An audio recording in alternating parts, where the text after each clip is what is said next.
Matul is-sajf fil-Baħar Mediterran għaw il-bastiment Landi Sentinel li huwa bastiment tal-Unjoni Ewropea li jagħmel monitoraġġ lis-sajjieda tar-reġjun.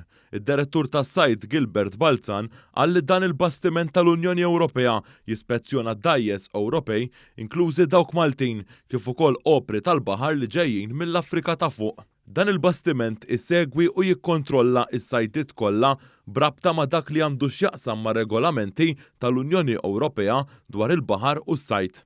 Dan se jwassal biex meta s-sajjieda jħorġu għall-qabda tagħhom ikunu aktar siguri.